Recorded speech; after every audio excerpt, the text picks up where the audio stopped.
Bharatiya Janata party Narmadapuram का विधानसभा कार्यकर्ता सम्मेलन कृषि उपज मंडी में हुआ, जिसमें हुजूर विधायक रामेश्वर शर्मा ने कांग्रेस नेतृत्व पर जमकर हमला बोला। उन्होंने कहा कि प्रदेश में बलात्कार को बढ़ावा देने वाली कांग्रेस एक विशेष समुदाय वर्ग को बढ़ावा देने वाली कांग्रेस है और हमने उन्हें समझाया है कि तुम गेहूं ले लो, चावल देंगे, कपड़ा देंगे, मकान देंगे और इसके बाद भी पाकिस्तान जिंदाबाद के नारे लगाए तो जमीन में गाड़ देंगे।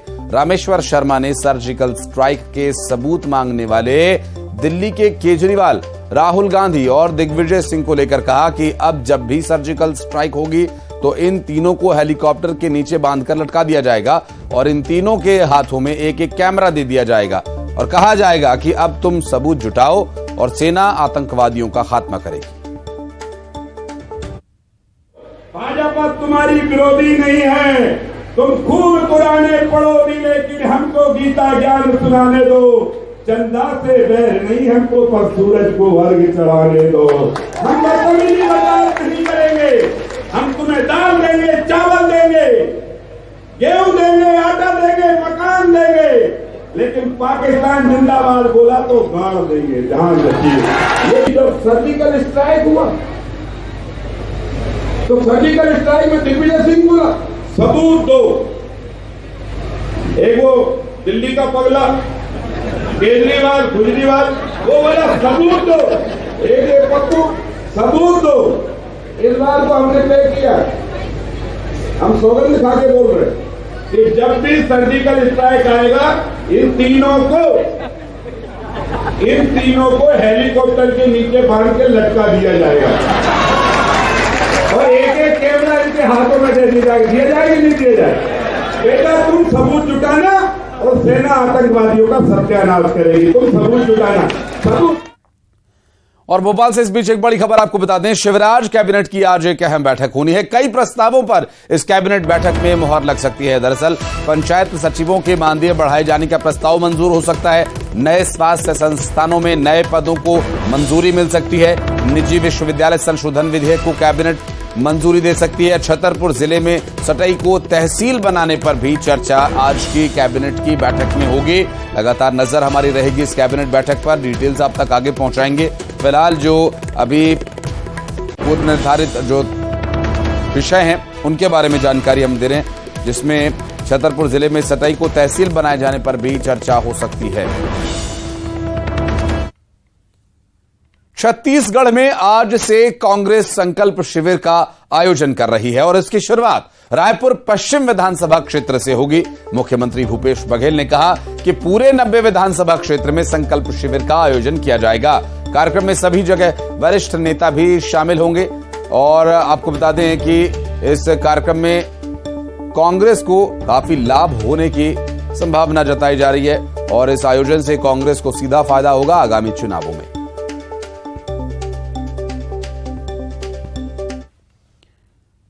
लोकसभा में अविश्वास प्रस्ताव पर चर्चा के दौरान दुर्ग से सांसद विजय बघेल ने सदन को संबोधित किया और इस दौरान उन्होंने छत्तीसगढ़ की भूपेश बघेल सरकार पर कई मुद्दों को लेकर निशाना साधा।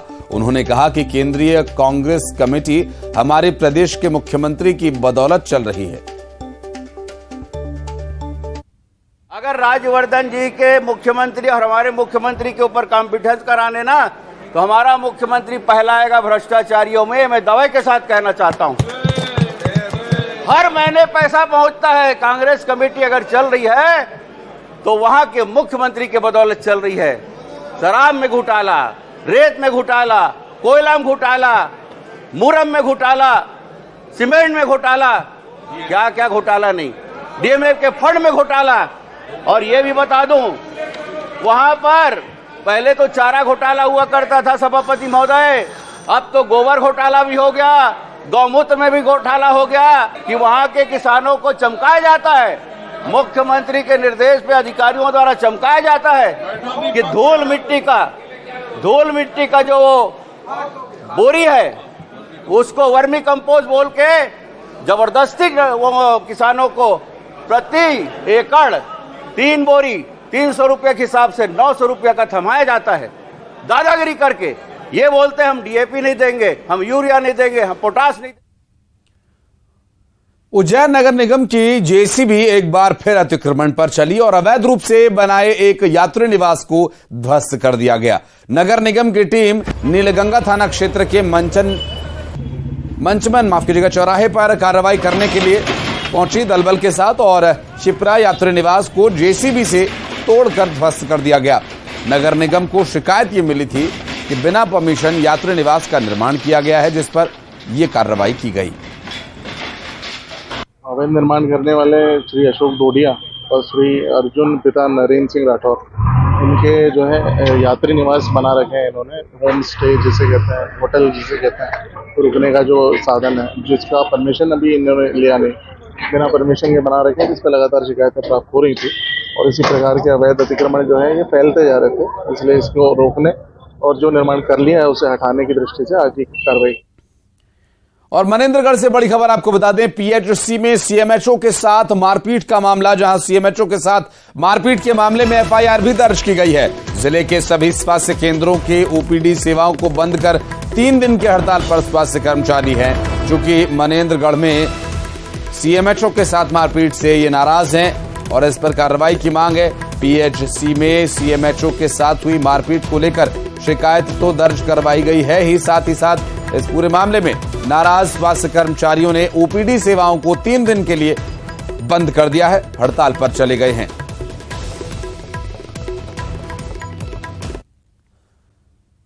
साइबर ठगों ने अब नए पैतरों के साथ ठगी की वारदातों को अंजाम देना शुरू कर दिया। अब वॉइस क्लोनिंग कर ठगी की वारदातों को अंजाम देने के मामले सामने आ रहे हैं। राजधानी पुलिस ऐसे ठगों से बचने की सलाह दे रही है। दरअसल देश के अन्य कई राज्यों में वॉइस क्लोनिंग के जरिए ठगी की गई है। ठग आपकी आवाज को रिकॉर्ड कर हूबहू क्लोनिंग कर आपके परिवार को भय या मुसीबत में फंसे होने का झांसा देकर ठग सकते हैं और ऐसी ठगी की वारदातें हुई हैं। कहीं ऐसे ठगों के लिए आवाज क्लोन करना नामुमकिन नहीं है। दरअसल रायपुर पुलिस ने भी इस पर अब तैयारी शुरू कर दी है। पुलिस का यह कहना है कि जब भी ऐसे कॉल्स आपके पास आए या पैसों की मांग की जाए तो उसे क्रॉस चेक कर लें। जिसका कॉल आया है उसके नंबर पर एक बार फिर से कॉल बैक करके पूछ लें, बात कर लें और उसके बाद ही किसी तरह के पैसे का ट्रांसफर आप करें। एक्सपर्ट्स की माने तो वॉइस क्लोनिंग बिल्कुल संभव है, क्योंकि इसमें एक ऐप का इस्तेमाल किया जाता है। कस्टमर केयर सहित अन्य कॉल्स आते हैं जिसके जरिए आवाज को रिकॉर्ड कर उसकी क्लोनिंग की जा सकती है और वक्त पड़ने पर ठगी भी की जा सकती है।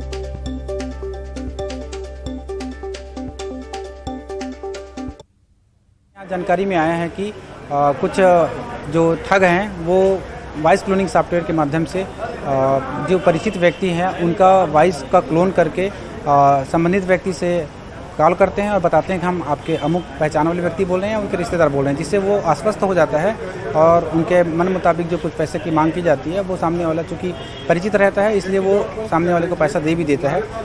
जबकि ये ठग का एक नया तरीका है जिसको इसमें से ये कहा जाना चाहिए कि जितने भी व्यक्ति को कभी कोई इमरजेंसी का कंडीशन बता के कोई परिचित बनकर भी पैसा मांगता है तो ज़रूर एक बार उनके खुद के नंबर पे, उनके जो आपके मोबाइल में फीड है उस नंबर से उनको संपर्क करें कि एक्चुअल में उन्हीं का कॉल था क्या, उसके पश्चात ही उनको पैसा ट्रांसफ़र करें और इस प्रकार के ठगी की घटनाओं से आप बचें।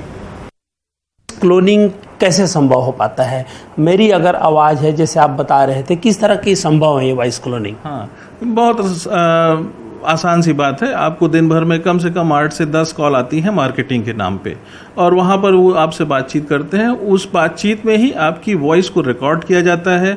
आपकी रिदम, पिच और एग्जैक्ट वॉइस, इन चीज़ों को मिलाकर एआई के माध्यम से कुछ ऐप इस तरह के काम कर रहे हैं और वो ऐप फ्री अवेलेबल हैं गूगल प्ले पे। तो इसलिए इस पे इस तरह से कोई बहुत बड़ी बात नहीं है। बचने के लिए कोई ऐप है या नहीं वो मैं आपको रिकमेंड नहीं करूँगा, क्योंकि कोई भी ऐप आप अपने मोबाइल फ़ोन में डालें उससे पहले आपको वेरीफाई करना पड़ता है कि ये सही है या नहीं। एग्जाम्पल के तौर पर अगर आप इंटरनेट बैंकिंग के लिए या क्रेडिट कार्ड के लिए कोई भी ऐप डाउनलोड करते हैं या जैसे भारत सरकार का डिजिटल लॉकर है उसको भी डाउनलोड करते हैं तो इससे मिलते जुलते बहुत सारे ऐप गूगल प्ले पर आपको मिल जाएंगे और एक के अलावा बाकी सब फेक होते हैं। तो आप भी सावधान रहें और इस तरह की जालसाजी और ठगी से सतर्क रहें। बढ़ते आगे, रुक करेंगे।